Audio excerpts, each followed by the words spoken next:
So, guys, I hope that you're doing well. Welcome to another edition of Car Share Genius. So, this is a little bit different. As you see, I'm not at home, I am still in UAE. So, I hope that you're doing well. So, I want to talk about a few things here about the gas prices, the impact of what's going on. So, if you're new to this channel, we talk about everything and everything. When I say everything, I mean everything dealing with vehicles, dealing with Turo in particular. If you're looking to put your car onto the market, you can. And we have strategies to show you how to do that. So definitely, if you're new to this channel, make sure you subscribe. So let's go ahead and roll into it. So today we're going to talk about the whole impact of gas. What's about to happen, what's happened, what's going on now, and what's about to happen. So if you don't know, there's conflict with the United States and Iran. It took place back in February 28th. And as you know, if you looked at the previous video that I have and also looked at the location that we're talking about, the Straits of Hormuz, you would know that there's an impact. There is basically nothing going in, nothing going out of the Straits. And if you dare do, this happens. So unfortunately, it's not a laughing matter, it's a serious matter. So what does that mean for you? So United States gets roughly about, or the world gets about 20% of that fuel from this area. And with this being going on, back and forth, attacks with one another, this conflict is taking place, that fuel's not going out. And then additionally, what's taking place now is that the possible BAM, as we call it in the Navy, that strait right there is about to be locked up, as you see here. So what does that mean for your impact energy demands? So you heard a president a few days ago talk about the whole process of that. We had strategic reserves. It's going to be down. It's going to be gone. And a lot of people are panicking. And I got to explain to you that's not what that means when you say it's all gone. What that means is that if you have, for example, a savings account and you put money away for a rainy day, and the day comes where you don't get to add more money, but you got to start taking it out to take care of yourself, that's what happens. After that, now you have to go compete with the market. Now, that's going to be a great impact when it comes to world markets, because now with that being removed, you have to get fuel. You have to compete. Do you think it's going to go back to the 1970s? Someone asked me that. No, it's not going to go back to the 1970s. But what it's going to be, it's going to be a lot more expensive for vehicles. It's going to be a lot more expensive for travel. It's going to be a lot more expensive for the hosts. And you might say, Luke, how do I fix this? This is one of the things I would tell people if they're out there now on Turo. I would recommend you doing a pre-planned fuel package. It's very straight simple.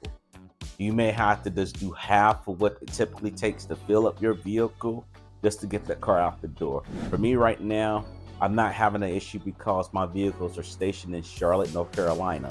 And with that, you do have a hit miss. Like last month, it was definitely a miss. I had all my vehicles at the time running, but no rentals going out. Maybe just 4 or 5 rentals, unfortunately. And they didn't rent that long. And it had me scratching my head like, what's going on? But talking to my family, looking at the data, the fuel prices. So fuel prices will be going up. Now, as a host, you need to be proactive. Just because your car is not being rented out doesn't mean that you cannot go out there and promote your vehicle.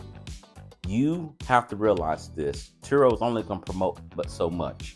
They're going to put your vehicles on display and people just pick and choose. You're not going to have no description or anything.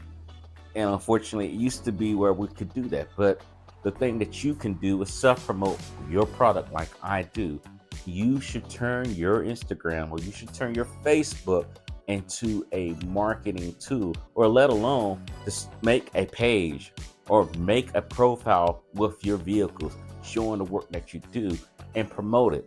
That way, when people start looking to rent your vehicles, they're going to look on social media. It's going to pop up. But you're not relying on Turo to, hey, I need you to sell this. That's what I've been doing to keep my vehicles going to float, and promoting referrals. So if people referring you, they're your guests. Say, hey, make sure you refer your family. Make sure you take that in fact, and also let them know that if they come through, I will give them a discount. And you might say, why we gotta do discounts? Because your discount's different from Turo's discount. Turo's gonna do their own thing, but you can set the tone for the discount. You might take a couple of dollars off, nothing major, but you could do something there, or you can discount it by giving them discounted gas. Again, that goes back to that whole 50% thing. Or give them a little bit of more miles. You don't have to do unlimited. I would not recommend doing unlimited miles, because at the end of the day, when you're talking about unlimited miles, you are dealing with a major problem with wear and tear on your vehicle. You have to take that in effect. You got competitors. You have competitors like Hertz.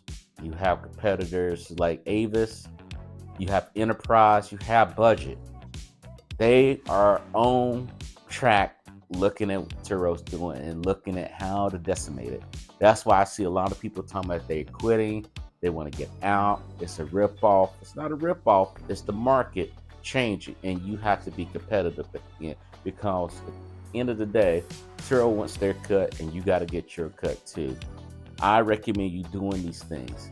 Another thing that you should be doing while it's low for you, you may not have a bunch of cars going out on the street, is keep your cars going. Don't let them sit around in the house, or not the house, but per se, in your yard or in your lot. You want them to stay active. One thing that I noticed that a lot of folks get caught with the pants down, someone wants to rent the car. They say the car's been sitting there for a month, hasn't been driven, it has a lot of electronics going on, and then when it's ready to go, it's not ready to go because the battery's dead. You don't want cars to be sitting around. This is where we talk about the maintenance. You're checking for your battery level. You're checking for your alternator, see how that's going. You're checking the coolant. You're checking the AC. You're checking all the things that someone would typically down your car for and bring it back. You're looking at tire pressure. You're looking at the wear and tear of the tires. You're looking at alignment, brakes, all the works right there. Don't let that fool you. Don't let that get you where you can't rent a car. I unfortunately had a car that went down on an unforeseen situation. We're right now working on a vehicle that we have for our 2011, not 2011, but 2013 Ford Edge. The 2013 Ford Edge has an issue that's inside the engine, but hopefully, with all said and done, it's an easy fix. So right now it's down. And then we got another vehicle that's got hit, nothing major, but we want to get it fixed. So take the time out and make sure that your vehicles are up to par. One thing I also say too, you may have family members that might reach out to you, want to rent a car. My policy is this, I'm not giving you a free car. I'm not letting people do that. They can get on there. You can do discounts there too. I like that, and the strategy behind that is that I'm going to get that in return, because those same family members are referring other people to my vehicles because they ride with them and say, hey, this vehicle's real nice, can I rent it out? Now, they don't get that discount, but the relative will get that discount because they're doing word of mouth advertisement for me. And I'm telling you, that's the best advertisement ever. It doesn't cost you anything. And really, I'm not looking to buy off my family like that. And you should think that too. At the end of the day, if someone's talking about your vehicle, talking about your business, hey, I got an uncle that has a business. I have a brother that runs a business. I have a son that runs a business, or a daughter, or whoever that deals with rental cars, they're going to go holler at them because they're going to look for a better deal. And, you can work something out here at the end of the day. But again, guys, don't let that fool you. With everything going on with these gas prices, it does not mean the end of the world, okay? We will get back to some type of normalcy, but don't use that as your excuse. Oh, wow, I'm just going to quit. I see so many people who don't have any type of plan other than Turo. And then when Turo gets a little bit of difference, right? I have disagreements with them too, but when they feel like, well, I don't like how they do, I'm not getting no rentals, you got to look back at what other people do. And I always recommend people looking at Raptor. Raptor is basically an application for Chrome that you can use. It's actually an extension that you can use on Turo to compare what your competitors are doing. Looking at the same type of vehicles, You can look at different brands. You can look at what their perks are, looking at how long they're going. You can see how much they're bringing in. And it helps me understand how to gauge the market. And it shows you the turnover rate with folks' vehicles.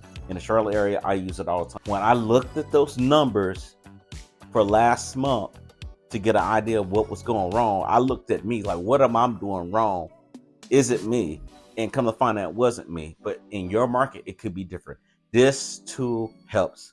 And again, guys, once you get it, you will start seeing the numbers too. And you will start realizing, where should I place my cars at? You might say, well, I just keep my cars in this one location.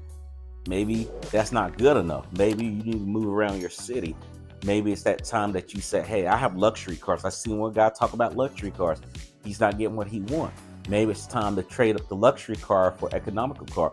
I would use that data. That data is going to tell you which way to go. Not going off feeling, but going off logic. Say, hey, I'm seeing all these economical cars renting out more and getting paid more compared to my luxury car that's getting rented out every once in a while. I won't want to keep that luxury car. I'd rather do the everyday working car because that's the people I deal with. Now, that's me speaking on me. Depending on where you live, it could be totally different. One thing that I want to say before we leave too, if you're looking to get that help, I do have a book out. It's called Starting Out on Turo. It definitely walks you through the basic fundamentals of how you can actually run your business. If you were thinking about starting Turo, get into a rental business, check this book out. The link is going to be down below. Another thing that I do have too, if you're ready to really immerse yourself into the program, I have a Car Share Genius Master Course. Definitely check that out. It goes with live interaction. It gets you to A to Z.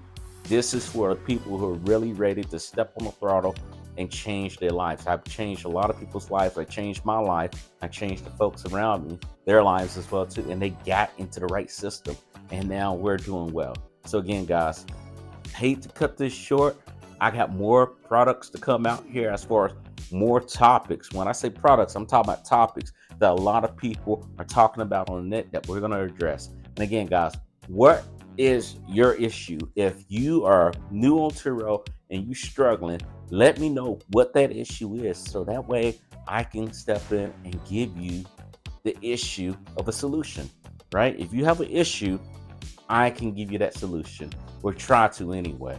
And if you're thinking about it, you're on the fence, what is stopping you right now to get yourself into the car marketplace? Let me know. Drop the comments down below. Again, guys, my name is Mr. Luke Evan Brooks. Make sure you like, share, and subscribe.